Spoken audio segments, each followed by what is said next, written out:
Hello दोस्तों, आप सभी का आरबी क्लासेज में स्वागत है। दोस्तों आज हम जो है विद्या क्वेश्चन बैंक का चैप्टर नंबर 5 जिसको हम आज डिस्कस करने जा रहे हैं। दोस्तों आज इसमें हम जो है बताएंगे कि कुछ इम्पोर्टेंट क्वेश्चन जो हर साल बार बार रिपीट होते हैं, जो चांसेस होते हैं उनके 100% आने के कि हाँ इनमें से क्वेश्चन ज़रूर आ सकता है। तो दोस्तों ये चैप्टर इतना खास इम्पोर्टेंट नहीं है, फिर भी इसमें कुछ क्वेश्चन हैं जो पेपर के रिगार्डिंग पूछे जाते हैं, तो आज हम उन चैप्टरों को देखते हैं। दोस्तों इसमें देखते हैं हम लोग क्लास 12th का फिजिक्स विद्या क्वेश्चन बैंक से लिया गया है। चैप्टर का नाम है चुंबकत्व एवं द्रव्य। नेक्स्ट देखते हैं इसमें विद्या क्वेश्चन बैंक में स्टार्टिंग में एक क्विक रिव्यू दिया जाता है। उस क्विक रिव्यू को हम देखते हैं कि क्या दिया गया है इसमें। आप देख सकते हैं इसमें क्विक रिव्यू को। चुंबकत्व संबंधी गॉस के नियमानुसार किसी बंद पृष्ठ में से गुजरने वाला कुल चुंबकीय फ्लक्स हमेशा कितना होता है? शून्य होता है। चुंबकीय फ्लक्स फाई बराबर summation B dot D S बराबर 0। पृथ्वी की सतह पर चुंबकीय क्षेत्र का परिणाम कितना होगा? 4 × 10⁵ टेस्ला होगा। माना कि कोई पदार्थ एक बाह्य चुंबकीय क्षेत्र बी जीरो में रखा है तो चुंबकीय क्षेत्र की तीव्रता का फॉर्मूला ये आ जाएगा। पदार्थ के चुंबकन M, इसका द्विध्रुव आघूर्ण प्रति इकाई आयतन है। पदार्थ के अंदर चुंबकीय क्षेत्र हमारा ये फॉर्मूला होगा। रेखीय पदार्थ के लिए M बराबर जाई H, जिसे B बराबर म्यू H कहा जाता है, जहाँ जाई को हम बोलते हैं पदार्थ की चुंबकीय प्रवृत्ति, जाई अपेक्षित म्यू आर। म्यू में क्या संबंध होता है? तो एक फार्मूला होता है, तो ये फार्मूला इसमें दे रखा है। दोस्तों आते हैं अपने एक नंबर बहुविकल्पीय प्रश्न पर, जो बहुविकल्पीय किस तरह से आते हैं। दोस्तों बता दूं मैं, ये चैप्टर इतना खास इंपॉर्टेंट नहीं है, इसमें भी एक दो क्वेश्चन है इंपॉर्टेंट जो आपके पूछे जाते हैं। नॉर्मली इसका कोई खास इतना महत्व तो नहीं है। देखेंगे आप लोग चुंबकीय आघूर्ण का मात्रा क्या होता है? Ampere metre square. Question number 2, यदि E तथा H क्रमशः विद्युत क्षेत्र चुंबकीय क्षेत्र की तीव्रता को प्रदर्शित करते हैं तो E/H का मात्रक होगा, तो क्या बोलेंगे हम लोग? ओम। वह पदार्थ जो किसी चुंबकीय क्षेत्र में रखने पर चुंबकीय क्षेत्र के विपरीत दिशा में क्षीण चुंबकन प्राप्त कर लेता है, तो इसका आंसर आएगा प्रतिचुंबकीय पदार्थ। नेक्स्ट क्वेश्चन नंबर 4, डोमेन किस पदार्थ में बनते हैं? तो इसका आंसर आ जाएगा लोह चुंबकीय। क्वेश्चन नंबर 5, वह कौन सा चुंबकीय पदार्थ है जो बाह्य चुंबकीय क्षेत्र का विरोध करता है? तो इसका आंसर आ जाएगा प्रतिचुंबकीय पदार्थ। दोस्तों ये इस तरह से बहुविकल्पीय 5 बहुविकल्पीय प्रश्न थे इसमें। अब आते हैं अपने अति लघु उत्तरीय प्रश्न पर जो एक नंबर में पूछे जाते हैं। तो क्वेश्चन नंबर 1 है, किन्हीं दो प्रतिचुंबकत्व वाले पदार्थों के नाम लिखिए। तो पहला पदार्थ का नाम आ जाएगा इसमें बिस्मथ और एंटीमनी। क्वेश्चन नंबर 2, एक अनुचुंबकीय पदार्थ की चुंबकीय सुग्राह्यता का मान 10⁻⁴ है, तो पदार्थ के सापेक्ष चुंबकीय म्यू आर की वैल्यू क्या होती है? म्यू आर होता है 1 + sin 1 + 10⁻⁴, तो इसकी वैल्यू आ जाएगी इतनी। निम्नलिखित पदार्थों में से प्रतिचुंबकीय और अनुचुंबकीय पदार्थों को चुनिए। तो प्रतिचुंबकीय और अनुचुंबकीय तो तांबा, चांदी और सोडियम, प्लेटिनम। दोस्तों प्रतिचुंबकीय अनुचुंबकीय पदार्थों में अंतर लिखिए, ये जरूर पढ़ना है आपको। इसमें 3 होते हैं, प्रति, अनु और एक होता है, आगे देखते हैं इसमें एक और होता है, तो उसको कौन सा है उसमें देखते हैं। इसमें दिया गया है, ऐसे पदार्थ जो तीव्र प्रबलता के चुंबकीय क्षेत्र में रखने पर क्षेत्र की विपरीत दिशा में आंशिक रूप से चुंबकित हो जाते हैं, प्रतिचुंबकीय पदार्थ कहलाते हैं, जैसे सोना, चांदी, हीरा, नमक, जल आदि। ऐसे पदार्थ जो प्रबल तीव्रता के चुंबकीय क्षेत्र में रखे जाने पर क्षेत्र की दिशा में आंशिक रूप से चुंबकित होते हैं, अनुचुंबकीय पदार्थ कहलाते हैं, जैसे aluminium, platinum, sodium, copper, oxygen आदि। नेक्स्ट क्वेश्चन नंबर 5, किसी बाह्य चुंबकीय क्षेत्र में रखने पर प्रतिचुंबकीय पदार्थों का व्यवहार अनुचुंबकीय पदार्थों से किस प्रकार भिन्न होता है? तो इसमें दिया है, प्रतिचुंबकीय पदार्थों की छड़ों को शक्तिशाली चुंबक के ध्रुवों के बीच स्वतंत्रता पूर्वक लटकाने पर इनकी अक्ष चुंबकीय क्षेत्र के लंबवत दिशा में होती है, जबकि अनुचुंबकीय पदार्थों की छड़ों को शक्तिशाली चुंबक के ध्रुवों के बीच स्वतंत्रतापूर्वक लटकाने पर इनकी अक्ष चुंबकीय क्षेत्र की दिशा में हो जाती है। नेक्स्ट क्वेश्चन नंबर 6, प्रतिचुंबकीय तथा अनुचुंबकीय पदार्थों में परिणामी चुंबकीय आघूर्ण क्रमशः 0 तथा 0 होता है, क्यों? प्रतिचुंबकीय पदार्थों में परिणामी चुंबकीय आघूर्ण 0 होता है क्योंकि इनके परमाणुओं में प्राय इलेक्ट्रॉनों की संख्या सम होती है। अनुचुंबकीय पदार्थों में परिणामी चुंबकीय आघूर्ण अशून्य होता है क्योंकि इनके परमाणुओं में विषम होती है। सो इन बातों को ध्यान रखें। छड़ चुम्बक क्या है? छड़ चुम्बक, यदि किसी चुम्बक का आकार एक छड़ के रूप में हो तो उसे छड़ चुम्बक कहते हैं। नॉर्थ साउथ पोल से भी उसको क्या किया जाता है? इंगित किया जाता है। चुंबकीय क्षेत्र रेखाएं क्या होती हैं? तो चुंबकीय क्षेत्र रेखाएं हमारी ऐसी होती हैं जो नॉर्थ से निकलती हैं और साउथ पे क्या करती हैं? एंटर करती हैं। तो ये हमारी चुंबकीय बल रेखाएं होती हैं। Next question number 9। एक छोटा छड़ चुंबक जो एक समान बाह्य चुंबकीय क्षेत्र 0.25 टेस्ला के साथ 30 डिग्री का कोण बनाता है, न्यूटन मीटर का बल आघूर्ण लगाता है, चुंबकीय बल आघूर्ण का परिमाण क्या होगा? तो आपने देखा होगा टावर और M B sine theta, M निकाल लेंगे यहाँ से 0.36 एम्पियर मीटर स्क्वायर। ये अब पिछले ही चैप्टर में हमने देखा था गतिमान आवेश में, तो उसमें ये क्वेश्चन फॉर्मूला ऑलरेडी आ चुका है। एक परिनालिका में पास लपेटे गए 800 फेरे तथा इसकी अनुप्रस्थ काट का क्षेत्रफल 2.5 × 10⁻⁴ मीटर स्क्वायर है और इसमें 3 एम्पियर धारा प्रवाहित हो रही है। समझाइए कि किस अर्थ में यह परिनालिका एक छड़ चुंबक की तरह व्यवहार करती है। इसके साथ जुड़ा हुआ चुंबकीय आघूर्ण कितना होगा? तो इसका आंसर देखते हैं हम लोग 10वें का।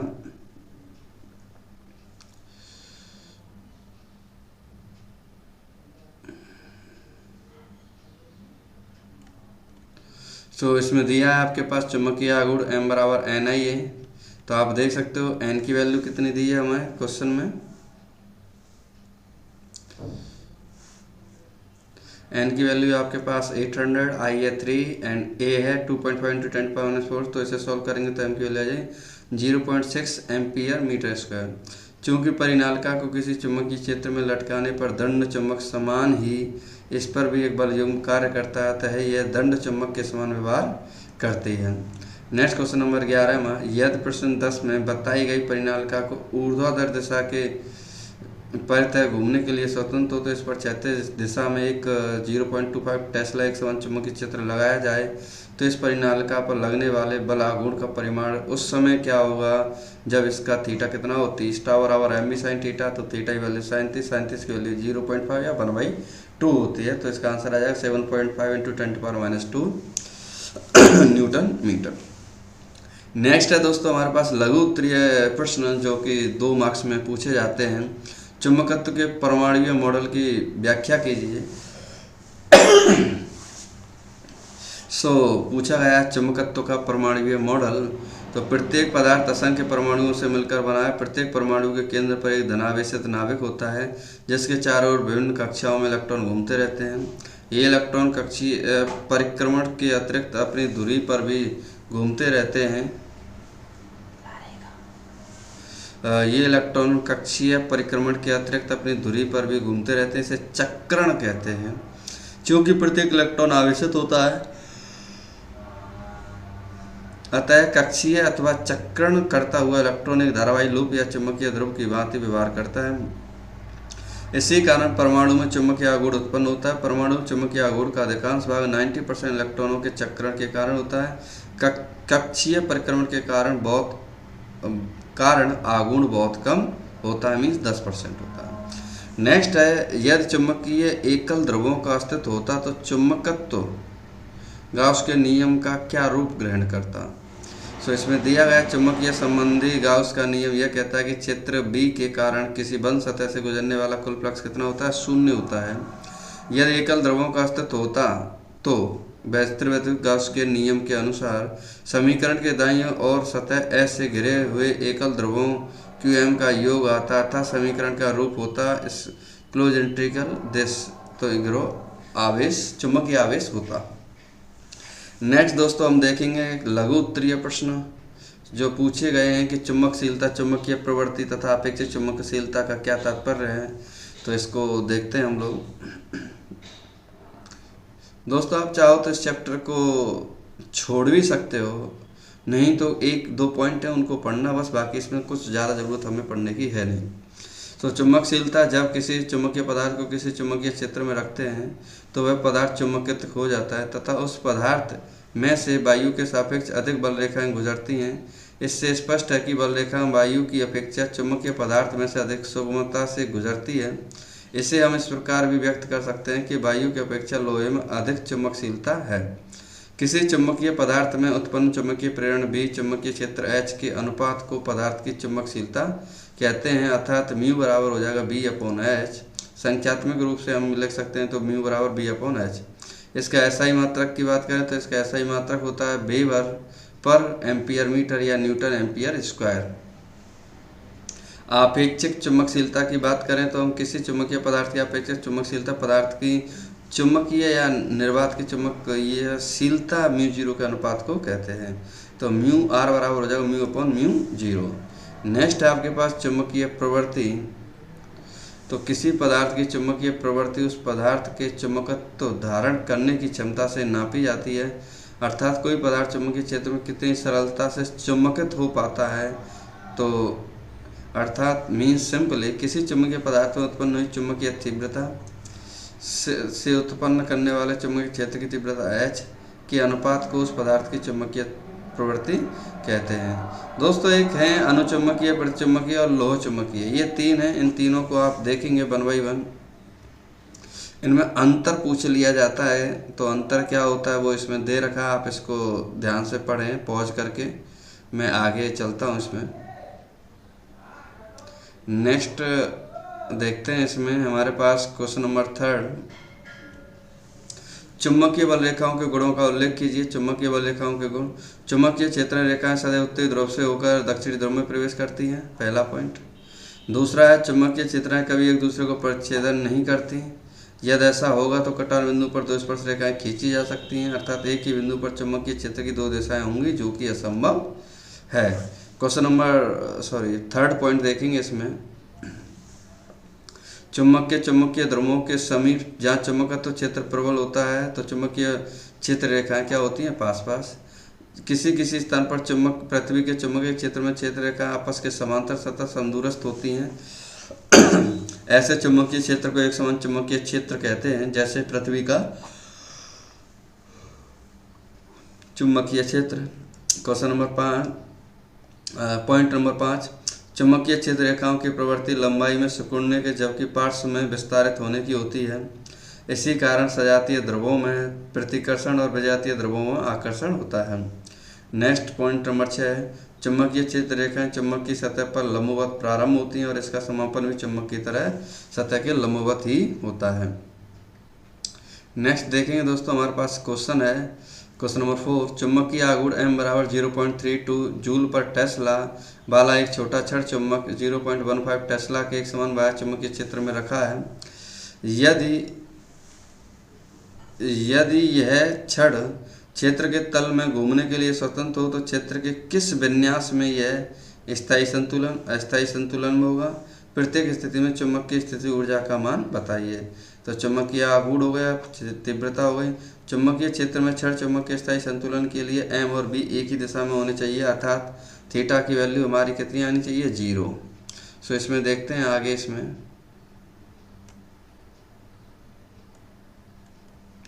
इस स्थिति में चुंबक की स्थिति ऊर्जा का फॉर्मूला हो जाएगा U बराबर m डॉट बी, जहाँ होता है U बराबर mb cos थीटा।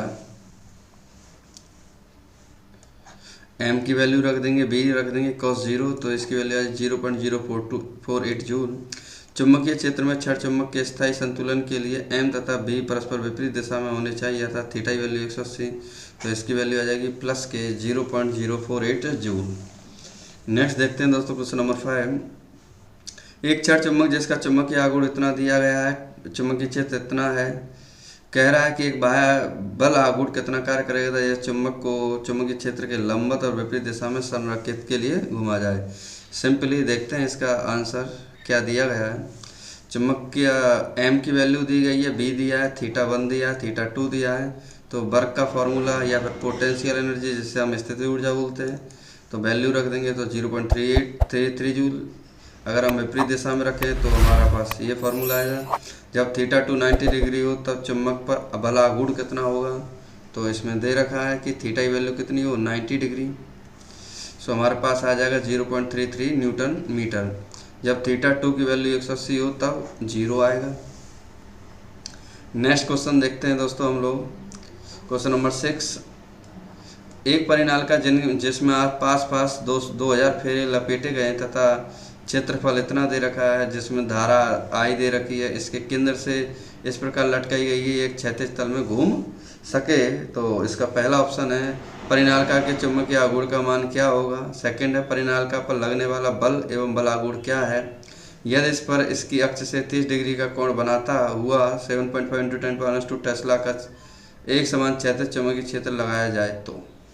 एन दिया है हमें, ए दिया है, आई दिया है। तो चुंबकीय आघूर्ण का फॉर्मूला M बराबर NI है, तो यहाँ से निकाल लेंगे वैल्यू। धारावाही परिनालिका पर एक समान चुंबकीय क्षेत्र में नेट बल सदैव शून्य होगा, तो टाउ बराबर MB sin थीटा। तो यहाँ B भी दिया है, थीटा भी दिया है, तो टाउ भी निकाल लेंगे। तो टाउ की वैल्यू है 4.8 × 10⁻²। Newton metre. क्वेश्चन नंबर 7, यदि किसी छोटे छड़ चुंबक का चुंबकीय आघूर्ण इतना दिया गया है, केंद्र से दूरी दी गई है, परिमाण व दिशा बताइए, यह बिंदु चुंबक के अक्ष पर स्थित हो या चुंबक के अभिलंब समद्विभाजक हो। पहला पॉइंट अक्षीय स्थिति और दूसरा पॉइंट निरक्षीय स्थिति। अक्षीय स्थिति में वैल्यू रख लेंगे तो कितना आ जाएगा, साउथ से नॉर्थ की डायरेक्शन में, और इधर आ जाएगा नॉर्थ से साउथ डायरेक्शन में निरक्षीय स्थिति में। सो दोस्तों आगे देखते हैं, हमारे पास विस्तृत उत्तरीय प्रश्न 5 नंबर का दे रखा है। दोस्तों यही है इसमें जो थोड़ा इम्पोर्टेंट है, जो पूछ लिया जाता है, वेरी वेरी इंपॉर्टेंट। चुंबकत्व के परमाणु मॉडल के आधार पर लोह चुंबकत्व, प्रतिचुंबकत्व और अनुचुंबकत्व, इन सभी को हमें डिफाइन करना है 1 by 1। यही क्वेश्चन दमदार है इस पूरे चैप्टर में। तो 1 by 1 इसी चैप्टर को हम इसी पॉइंट को पढ़ते हैं। सन 1840 में फैराडे ने देखा कि सभी पदार्थों में चुंबकत्व के गुण पाए जाते हैं। उससे अनेक पदार्थों को चुंबकीय क्षेत्र में रखकर उनके चुंबकीय व्यवहारों का अध्ययन किया गया तथा इस आधार पर पदार्थों को निम्न 3 वर्गों में विभाजित किया गया। पहला प्रतिचुंबकीय। कुछ पदार्थ चुंबकीय क्षेत्र में रखे जाने पर क्षेत्र की विपरीत दिशा में क्षीण चुंबकत्व प्राप्त कर लेते हैं, इन्हें प्रतिचुंबकीय कहते हैं, जैसे एंटीमनी, सोना, पानी। प्रतिचुंबकत्व की व्याख्या। प्रतिचुंबकत्व का गुण प्राय उन पदार्थ के अणुओं अथवा परमाणुओं में पाया जाता है जिनमें अणुओं की संख्या कैसी हो, सम, तथा 2-2 इलेक्ट्रॉन मिलकर क्या बनाते हो, युग्म।